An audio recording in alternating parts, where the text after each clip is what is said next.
सुनो सुनो सुनो, सभी ग्रामवासियों को यह सूचित किया जाता है कि ग्राम सभा शुरू होने वाली है। कृपया करके अंदर आ जाएं।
पता नहीं। मैं आप सबसे अनुरोध करती हूँ कि आप सभी अपने विचारों को खुलकर रखें। यहाँ सबकी राय समान है, कोई छोटा या बड़ा नहीं। सभा को आरंभ करने से पहले मैं अपने पंचायत प्रतिनिधियों का परिचय करवाना चाहती हूँ। वर्तमान सचिव नमस्कार सभी को। अक्षित भारद्वाज बीईओ, दीपिका शर्मा एसएचओ, हिमांशु युवा प्रतिनिधि, अभिमन्यु शर्मा वार्ड पंच 1, अदिति वार्ड पंच 2,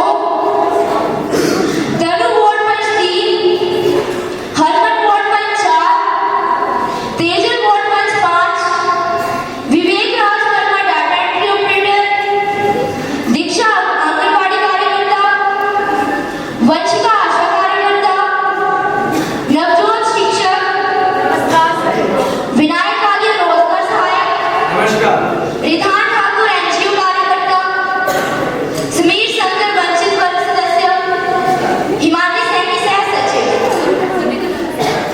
अब मैं सचिव को यह अनुरोध करती हूँ कि वह सभा का शुरुआत करें।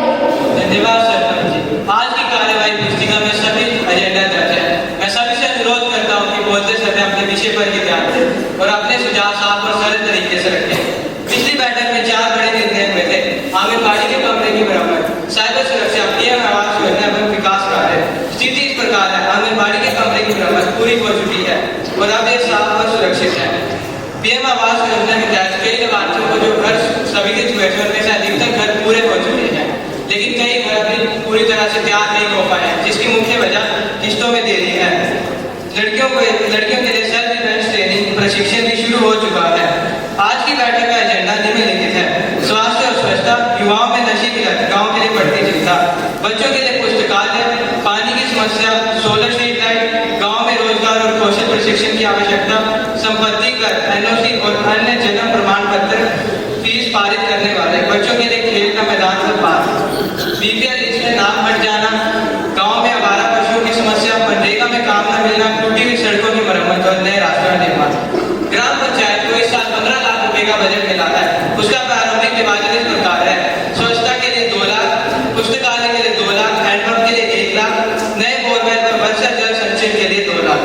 सोलर स्ट्रीट लाइट 2 लाख, युवाओं के लिए रोजगार और कौशल प्रोजेक्शन 2 लाख, खेल का मैदान व पार्क 2 लाख, सड़कों की मरम्मत के लिए भी 2 लाख। अब मैं सरपंच जी से निवेदन करता हूँ कि वे बैठक को प्रारंभ करें। अब मैं सबसे अनुरोध करती हूँ कि सभी सदस्य क्रमवार अपने विचार रखें। हमारा पहला मुद्दा है स्वास्थ्य और स्वच्छता। सरपंच जी, हमारे गांव में जगह जगह कचरा पड़ा रहता है, नालियां भी समय पर साफ नहीं होती, जिसके कारण गांव के बुजुर्ग और बच्चे बीमार पड़ रहे हैं। कचरा उठाने की नियमित व्यवस्था भी नहीं है। कृपया बताइए आप इस पर क्या कदम उठा रहे हैं? हाँ सरपंच जी, हमें इस पर जल्दी कदम उठाने की जरूरत है। मेरा सुझाव है कि हम हर रविवार सफाई अभियान चलाएं, जिस कारण हमारा गांव साफ रहेगा और बीमारियां खुद ब खुद कम हो जाएंगी। प्रधान जी, सफाई की बात की थी, सोचनी बड़े ही जोरों शोरों से कह रही है, लेकिन सच बात तो यह है कि उसका घर मंदिर के पास ही है। वह अपने घर का सारा कूड़ा कचरा अपने मंदिर के सामने वाले नाले में ही फेंक देती है। पूरा नाला प्लास्टिक और कचरे से ही भरा पड़ा है। अगर यूं ही चलता रहा तो हमारे गांव में भी संक्रमण रोग फैलने की पूरी संभावना है। इसलिए मैं आपसे अनुरोध करती हूँ कि कृपया करके इस समस्या का समाधान जल्दी निकालें। प्रधान जी, आज मैं आपके समक्ष 2 मुद्दे रखना चाहती हूँ, जिसमें से मेरा पहला मुद्दा महिलाओं की स्वास्थ्य और स्वच्छता से जुड़ा हुआ है। घर के कामों में अधिक उलझे रहने के कारण महिलाएं अपने स्वास्थ्य पर ध्यान नहीं दे पाती, इसलिए हमें उन्हें इसके प्रति जागरूक करने की आवश्यकता है। मेरा दूसरा मुद्दा यह है कि गर्भवती महिलाओं की नियमित जाँच नहीं हो पा रही है। कई महिलाएं टीकाकरण के लिए भी नहीं आ पाती, यहाँ तक कि छोटे छोटे बच्चों तक के टीके छूट जाते हैं। मैं आपसे यही अनुरोध करना चाहती हूँ कि यदि ग्राम सभा माह में एक बार स्वास्थ्य शिविर का आयोजन करे तो महिलाओं और बच्चों को बहुत लाभ होगा। आप सभी के सुझावों के लिए धन्यवाद। आप सभी ने स्वास्थ्य और स्वच्छता के मुद्दे पर हमारा 2 बिंदुओं की ओर ध्यान केंद्रित किया है। पहला, गांव की सफाई और दूसरा, महिलाओं और बच्चों का स्वास्थ्य। रही बात महिलाओं और बच्चों के स्वास्थ्य की, तो उसके लिए हम प्रति माह स्वास्थ्य शिविर आयोजित करेंगे।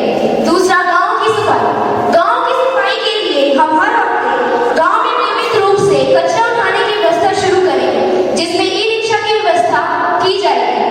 और हम हर रविवार सुबह सफाई अभियान भी चलाएंगे, जिसमें गांव के बच्चे, युवा और पंचायत की टीम शामिल होगी।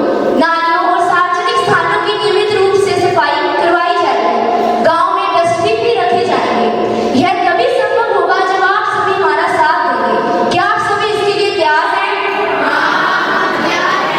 प्रधान जी, ग्राम पंचायत द्वारा स्वच्छता के लिए निर्धारित बजट का कितना प्रतिशत वास्तव में हमारे स्तर पर खर्च होता है और उसका लेखा जोखा कहाँ उपलब्ध है? पंचायत द्वारा स्वच्छता के लिए जो बजट तय किया जाता है, उसका 60 से 70% गांव के लिए बढ़ती चिंता। प्रधान जी, हमारे गांव में नशे की समस्या बढ़ रही है।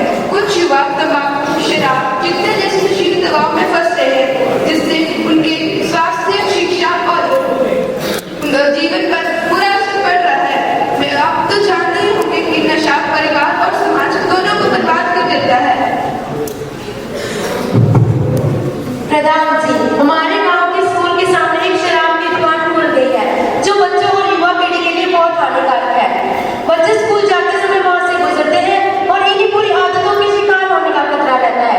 तो मैं पंचायत से निवेदन करती हूँ कि प्रशासन को लिखित में आवेदन भेजकर इस दुकान को जल्द से जल्द बंद करवाया जाए, ताकि बच्चों का भविष्य और गाँव का वातावरण नशा मुक्त और सुरक्षित बन सके। प्रधान जी, मैं आपसे ये भी कहना चाहती हूँ कि मोंटी स्ट्रीट की दुकान में गुटखा, सिगरेट, बीड़ी खुलेआम बेचे जा रहे हैं। कुछ युवा तो मजाक में उनका सेवन कर रहे हैं, जिससे उन पर उनके स्वास्थ्य और शिक्षा दोनों पर ही बुरा प्रभाव पड़ रहा है। मैं आपसे यही निवेदन करना चाहती हूँ कि इस दुकान पर कड़ी से कड़ी कार्रवाई की जाए। सही बात है, नशा तो परिवार को भी तोड़ देता है और गांव का माहौल भी खराब करता है। हमारी नई पीढ़ी गलत रास्ते पर जा रही है। सरपंच जी, है तो बड़ी शर्म की बात। कल जब मैं सूखी लकड़ी लेने जंगल में गया था तो मैंने वहाँ क्या देखा? मैंने वहाँ देखा हमारे दीपक भाई का लड़का कार्तिक और चूड़ी वाला लड़का मोहन, दोनों ही वहाँ बेहोश पड़े थे। मैंने बच्चे को नशे का लक्ष्य क्योंकि उनके पास नशे की कुछ पूरी भी मौजूद थी। लेखराज जी तुम क्या कह रहे हो? मेरा बेटा जाति को रोज कॉलेज जाता है, फिर मुझे घर में कैसे हो सकता है? वो नशा नहीं कर सकता। तुम ऐसी आवाज मत फैलाओ, मुझे अपने बेटे पर पूरा भरोसा है। अरे लेखराज सच कह रहा है, मैंने कार्तिक बाबू को खुद नशा करते हुए देखा है। मैं तो तुम्हें ये बताने ही वाला था। बस गुरना बस, मैं अपने बेटे के बारे में कुछ नहीं सुनना चाहता। वो नशा कर ही नहीं सकता। देखिए झगड़ा ना कीजिए, इसका समाधान हमें मिलकर ही करना होगा। प्रधान जी, हमारे गांव के कई युवा नशे की आदत में फंस चुके हैं। उनके भविष्य में इसका बहुत बुरा असर पड़ रहा है। कृपया बताइए पंचायत इस पर क्या कदम उठा रही है? आपने सही मुद्दे पर आवाज उठाई है। यह तो सच है कि गांव की नई पीढ़ी नशे की लत में लगकर अपना भविष्य खराब कर रही है, और यह भी सच है कि नशा तो परिवार भी तोड़ देता है। इसका उदाहरण तो हमारे गांव में ही है। जैसे भोला और उसकी पत्नी शीला का तलाक नशे की वजह से ही हुआ है। उस स्टेशनरी की दुकान में नशीले पदार्थों की बिक्री अनुचित है। इसके लिए पंचायत जल्द ही कदम उठाएगी। पहले तो पंचायत दुकानदार को चेतावनी देगी कि विद्यालय की 100 मीटर की दूरी तक नशीले पदार्थों की बिक्री ना हो। अगर उस चेतावनी को गंभीरता से नहीं लिया गया तो पंचायत इस पर कानूनी कार्रवाई करेगी। हो सके तो बच्चों के लिए काउंसलिंग सेशंस की व्यवस्था भी करेगी। स्कूल समिति और अभिभावकों की बैठक भी बुलाई जाएगी। प्रधान जी, आपके सभी कदम सराहनीय है। विद्यालय प्रशासन पूर्ण रूप से आपका सहयोग करेगा और बच्चों को नशे से दूर रखने में लगातार प्रयास करता रहेगा। धन्यवाद। आज हमारे ग्राम सभा में एसएचओ साहिबा उपस्थित है। मैं उनसे अनुरोध करती हूँ कि वह नशे के बारे में अभिभावकों और युवाओं को जी प्रधान जी, बिल्कुल। नमस्कार सभी को। सबसे पहले तो मैं ये कहना चाहती हूँ कि नशा आपके बच्चों का भविष्य खराब कर रहा है। आजकल स्कूलों के आसपास और शहरों में आसानी से नशीली चीजें उपलब्ध हैं। इसीलिए आप सब माता पिता को अपने बच्चों पर अधिक से अधिक ध्यान देने की आवश्यकता है। एसएचओ होने के नाते मेरा यह कर्तव्य बनता है कि मैं आप सबको नशे के प्रति जागरूक करूँ। अगर आपको अपने बच्चों में बदलते व्यवहार का पता चल रहा है, जैसे चिड़चिड़ापन, आपका बच्चा देर रात तक बाहर रहता है, नए दोस्तों का साथ कर रहा है जिनकी संगति अच्छी नहीं है, तो उन्हें डराने की बजाय प्यार से समझाएं कि नशे से सेहत और जिंदगी दोनों बर्बाद हो जाती है। नशा आप सबकी जिंदगी भी ले सकता है। प्रिय गांववासियों, आप सबके समक्ष तो एक प्रत्यक्ष उदाहरण भी है। अब जैसे दीपक जी को तो पता ही नहीं था कि इनका बेटा नशा करता है। ये सब माता पिता की लापरवाही का ही तो नतीजा है। इसके अतिरिक्त मैं ये कहना चाहती हूँ कि अगर आपको कहीं से भी अवैध शराब या नशे की बिक्री की सूचना मिले तो वह तुरंत पुलिस को दें। मैं आपसे वादा करती हूँ कि आपकी पहचान को गोपनीय रखा जाएगा। गांववासियों, हम बड़े बड़े संकल्प तो ले लेते हैं कि हम अपने देश को नशा मुक्त बनाएंगे, हम 100% नशा खत्म कर देंगे, लेकिन ऐसा होता नहीं है। हम कभी इस कार्य में प्रयास ही नहीं करते। आओ आज हम मिलकर ये संकल्प लेते हैं कि हम अपने देश को नशा मुक्त बनाने का प्रयास करेंगे, जिसका पहला कदम, पहली सीढ़ी हम अपने गाँव से, अपने घर से शुरू करेंगे। हम अपने बच्चों को नशे से दूर रखेंगे तथा उनको जागरूक भी करेंगे। बताओ गाँववासियों, कि आप सब मेरे साथ हो? धन्यवाद। हमारा तीसरा मुद्दा है बच्चों के लिए पुस्तकालय। प्रधान जी, पंचायत के सदस्य और गांव के बड़े बुजुर्गों का नमस्कार। मैं बस एक छोटी सी बात रखना चाहती हूँ कि हमारे गांव में बच्चों और युवाओं के लिए कोई पुस्तकालय नहीं है। हमारे गांव के अनेक बच्चे ऐसे हैं जो पढ़ने में बहुत अच्छे हैं, लेकिन गरीबी की वजह से वह अच्छी किताबें नहीं पढ़ सकते। यदि हमारे गांव में एक पुस्तकालय बन जाएगा तो इन सभी बच्चों को मदद मिल सकेगी। बच्चे वहाँ बैठकर पढ़ सकेंगे, अखबारें पढ़ सकेंगे और नवोदया, जेई, यूपीएससी, एनडी जैसी परीक्षाओं की तैयारी कर सकेंगे। इसलिए मेरा यह प्रस्ताव है कि हमारे गांव में एक पुस्तकालय जरूर बनाया जाए, जिससे इन बच्चों के भविष्य को सुधारा जा सके। साथ ही विद्यार्थियों के लिए करियर मार्गदर्शन और प्रतियोगी कक्षाएं निःशुल्क तैयारी भी आयोजित की जाए। प्रधान जी, बात सिर्फ बड़े बच्चों की ही नहीं है। हमारे छोटे छोटे बच्चों के लिए स्टोरी बुक्स, विज्ञान की किताबें, चित्र किताबें और जीके की किताबें होनी चाहिए। अगर ऐसी किताबें मिलेंगी तो उनका पढ़ने में शौक भी बनेगा और वो मोबाइल से थोड़ा दूर भी रहेंगे। सच कहूँ तो बच्चे दिन भर मोबाइल में ही लगे रहते हैं। मोबाइल की आदत एक तरह से नशा बन चुकी है। अगर हमारे गाँव में लाइब्रेरी हो जाएगी तो बच्चे वहाँ बैठकर कहानी की किताबें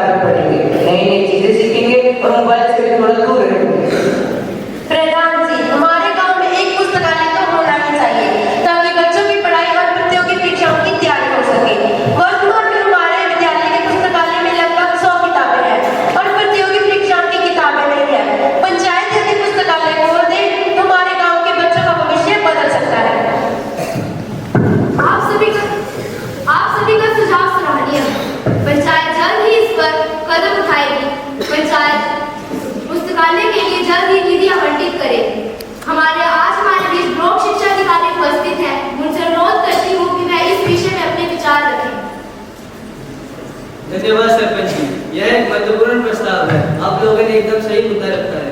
पंचायत इस प्रस्ताव को तुरंत प्राथमिकता के साथ ले और पारित करे। मैं पीओ होने के नाते यह प्रयास करूंगा कि लाइब्रेरी के लिए अधिक से अधिक किताबें उपलब्ध कराने की हर संभव से संभव प्रयास करूँ।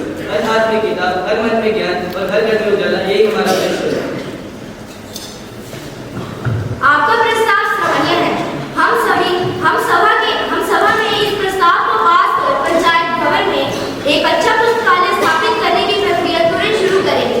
यह बच्चों के भविष्य के लिए बहुत ही अच्छा है, इसलिए इस कार्य में देरी नहीं होगी।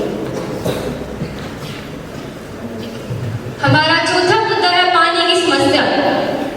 सरपंच, गांव में पीने के पानी की समस्या बहुत गंभीर है। 2 हेडपंप सूख चुके हैं और जो नल लगे हैं उनमें भी 3 दिन तक पानी नहीं आता। मेरी सलाह यह है कि नए हेडपंप लगवाएं और पुराने हेडपंपों की मरम्मत करवाएं और नए बोतल भी खुलवाएं। सरपंच जी, हमारे बुजुर्ग दूरदर्शी थे, वह जल संरक्षण करते थे। उन्होंने बड़े बड़े तालाब, कुएं और जोड़ बनवाए थे, जिनमें हर बरसात में पानी भर जाता था और गांव में पानी की समस्या नहीं होती थी। लेकिन समय के साथ साथ वह तालाब सूख गए और गांव में पानी की समस्या होने लगी। इन तालाबों के खत्म होने से आज अपनी स्थिति का सामना कर रहे हैं, वह किसी से छुपी नहीं है। देखिए, समस्या बड़ी है लेकिन समाधान भी हमारे ही हाथ में है। हमारे गांव में आज भी कई से पुराने कुएं और तालाब मौजूद हैं जिन्हें बस साफ और गहरा करने की जरूरत है। इसलिए मैं प्रधान जी से निवेदन करता हूं कि जल्द से जल्द उन तालाब और कुओं को साफ और गहरा कर दिया जाए तथा गांव में चेक डैम भी बनवाए जाए। मनरेगा और पंचायत फंड से इस कार्य को एक अभियान की तरह चलाया जाए जिसमें प्रत्येक गाँव से अपना योगदान दे, चाहे वो श्रमदान के रूप में हो या फिर जागरूकता फैलाने के रूप में। जी, मैं ये भी कहना चाहती हूँ कि हमारे गांव के समस्त ग्रामवासी अपने जन्मदिन पर एक पेड़ अवश्य लगाएं। हमारा ये छोटा सा कदम आने वाले समय में हमारे गांव का स्वरूप बदल देगा। आइए हम सब मिलकर एक हरा भरा और खुशहाल गांव बनाने का संकल्प लें। आपका सुझाव सराहनीय है। गांव में पानी की समस्या बहुत गंभीर है। पंचायत इसके लिए जल शक्ति विभाग से जल्द ही संपर्क करेगी और जल जीवन मिशन भी लागू करेगी। बोरवेल की मांग भी की जाएगी। सचिव नीति से लिखा जाए और जल शक्ति विभाग में भेजा जाए। जी, रिकॉर्ड कर लिया। हमारा पांचवा मुद्दा है सोलर स्ट्रीट लाइट। प्रधान जी, मैं बोर्ड सदस्य होने के नाते एक सुझाव देना चाहती हूँ। हमारे गांव में रात के समय अंधेरा छा जाता है, जिसके कारण लोग बाहर निकलने से डरते हैं और कई दुर्घटनाएं भी हो जाती है। मैं पंचायत से अनुरोध करती हूँ कि जल्द से जल्द हमारे गांव में स्ट्रीट लाइट लगवाई जाए, जिससे लोग सुरक्षित महसूस करेंगे। प्रधान जी, मेरा सुझाव यह है कि हमें बिजली बचाने के लिए सोलर लाइट लगवानी चाहिए। इसके साथ साथ मेरा यह भी सुझाव है कि इस पंचायत भवन के ऊपर भी हमें सोलर पैनल लगाने चाहिए। इससे बिजली के खर्च में बचत होगी और पंचायत का पैसा भी बचेगा। आप सभी के सुझावों के लिए धन्यवाद। गांव में रात को अंधेरे की समस्या गंभीर है। पंचायत इसके लिए जल्द ही कदम उठाएगी। पंचायत गांव की गलियों में चौक पर स्ट्रीट लाइट्स लगवाएगी। जैसे कि हमारे बोर्ड मेंबर ने कहा कि हमें सोलर स्ट्रीट लाइट्स का इस्तेमाल करना चाहिए और पंचायत भवन में सोलर पैनल लगाना चाहिए। यह बहुत ही अच्छा सुझाव है। पंचायत जल्द ही इस समस्या का समाधान करेगी। पंचायत की हमेशा कोशिश रहती है कि गांव हमेशा रोशन और सुरक्षित रहे, ताकि बच्चे, बूढ़े, महिलाएं व ग्रामवासी निश्चित होकर बाहर आ जा सके।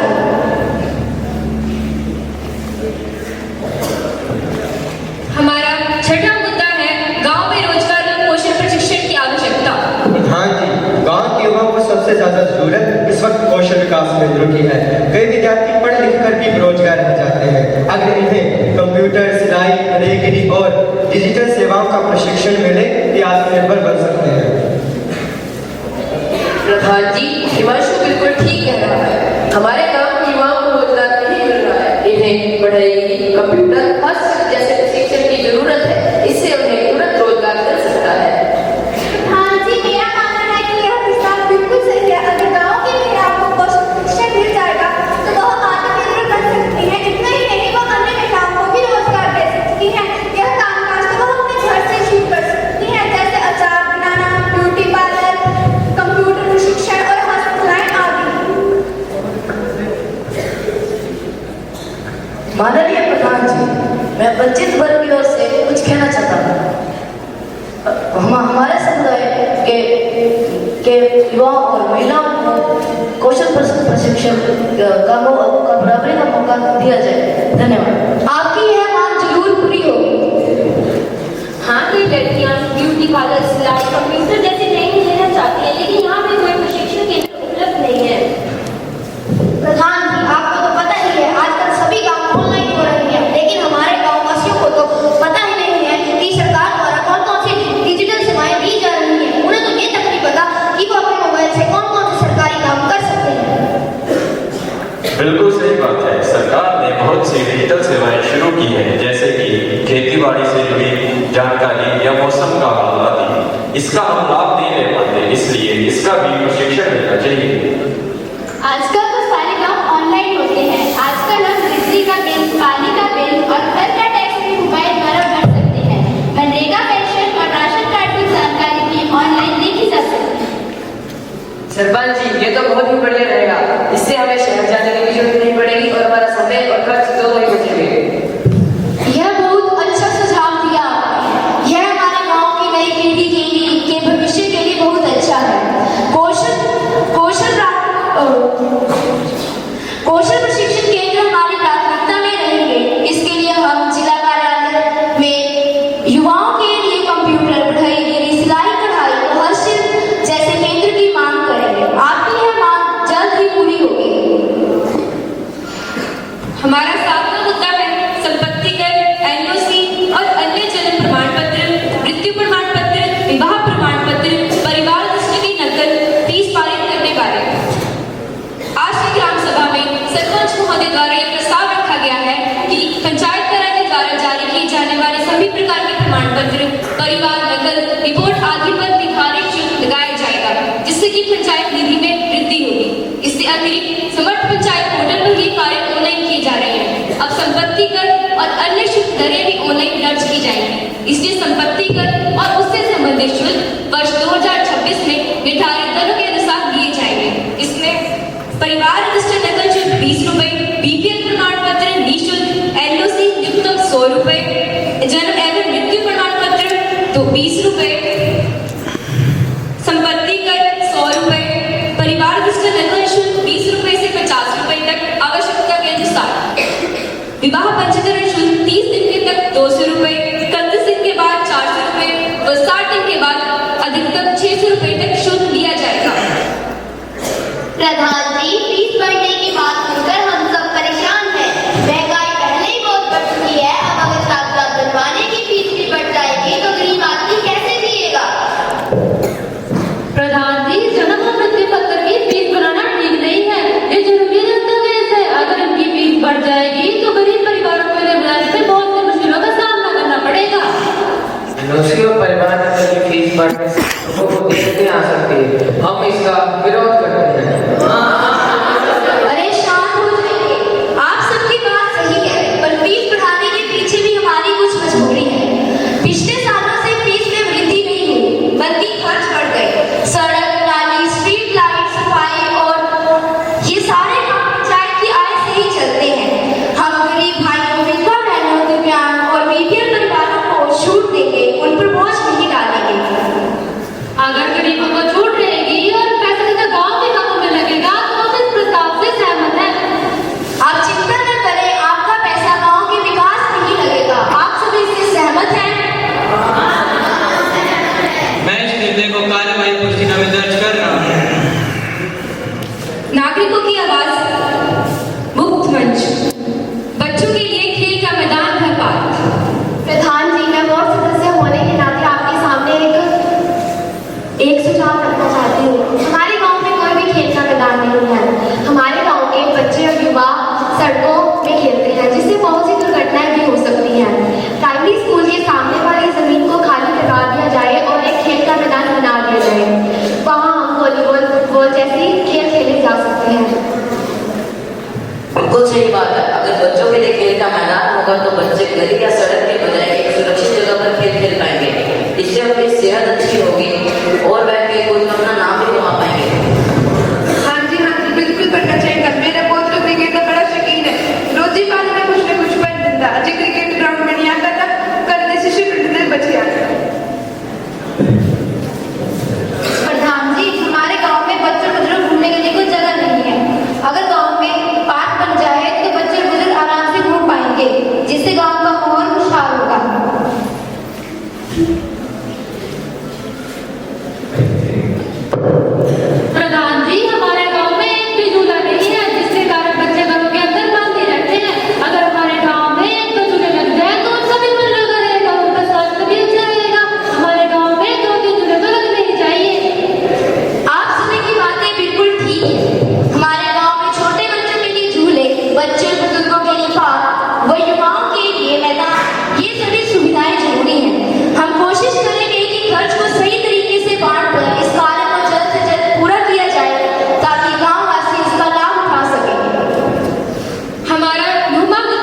बीपीएल लिस्ट से नाम हट जाना। प्रधान जी, मुझे समझ नहीं आ रहा है मेरा नाम बीपीएल लिस्ट से कैसे कट गया है। कृपया करके मेरा नाम बीपीएल लिस्ट में दोबारा जोड़ने की व्यवस्था करें। ठीक है, आप चिंता ना करें, मैं रोजगार साहब को कह के आपका नाम फिर से बीपीएल लिस्ट में चेक करवाऊंगा। अगर आपका नाम गलती से कट गया होगा तो आपका नाम फिर से डल जाएगा। हमारा 10वां मुद्दा है गांव में आवारा पशुओं की समस्या। प्रधान जी, हमारे गांव में आवारा पशु बहुत घूमते हैं और तो और रात के समय सड़कों पे खड़े रहते हैं, जिससे कई लोग मौत का शिकार हो रहे हैं। हाँ प्रधान जी, ये पशु खेतों में घुसकर फसल खा जाते हैं और मेहनत से लगी फसल बर्बाद हो जाती है, जिस कारण कुछ किसानों ने तो खेती करना ही छोड़ दिया है। प्रधान जी, मेरी राय यह है कि पंचायत स्तर पर एक स्थायी गौशाला बनाई जाए जहां आवारा पशुओं को सुरक्षित रखा जाए। इसके लिए मनरेगा और अन्य सरकारी योजनाओं से फंड लिया जा सकता है। आप सबकी बात सही है। पंचायत जल्द ही इस समस्या का समाधान निकालेगी। गांव के सभी आवारा पशुओं को चिन्हित किया जाएगा, मालिकों से बात कर चेतावनी दी जाएगी और गौशाला की व्यवस्था भी की जाएगी।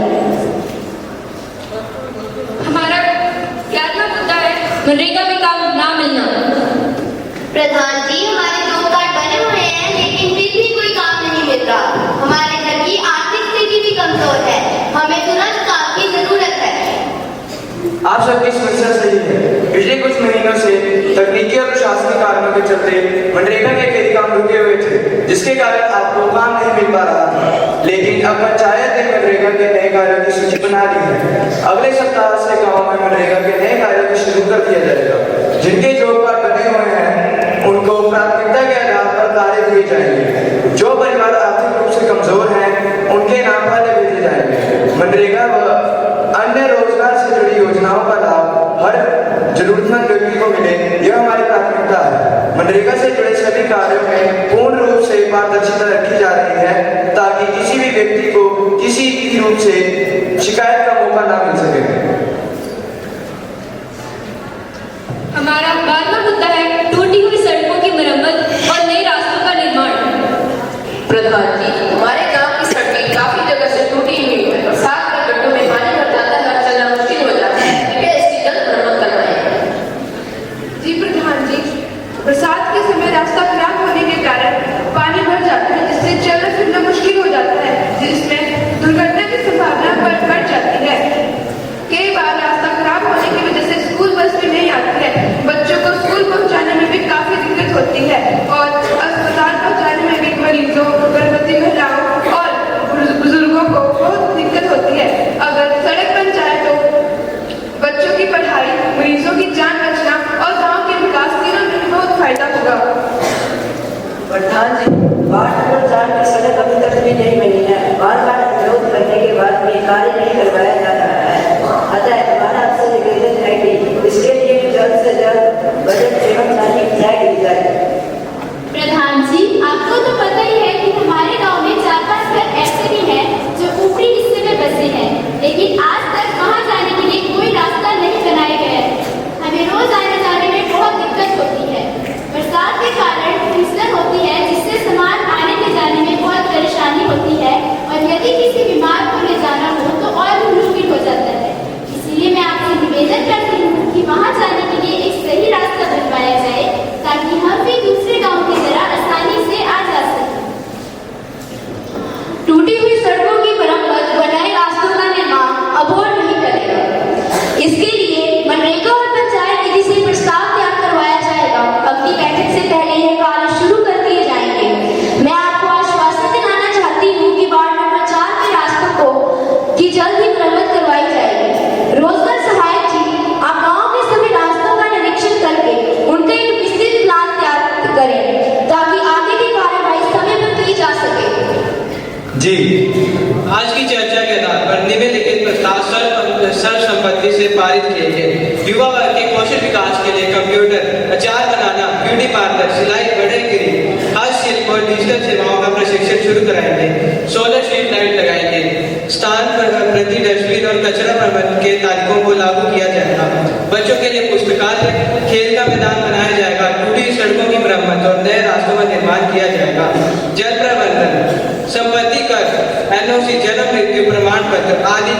बढ़ा दी जाएगी। आज की बैठक अद्भुत हुई। युवाओं ने अनुभव साझा किया और पंचायत ने सबको सुना। यही सच्ची लोक मित्रता की पहचान है। अगर हर गांव की युवा शक्ति ऐसे आगे आएगी तो भारत का भविष्य उज्जवल बनेगा। सभी की ओर से मैं हमारे आदरणीय अतिथि महोदय, प्राचार्य जी, शिक्षकगण और सभी प्रतिभागियों का आभार व्यक्त करती हूँ जिन्होंने इस मॉडल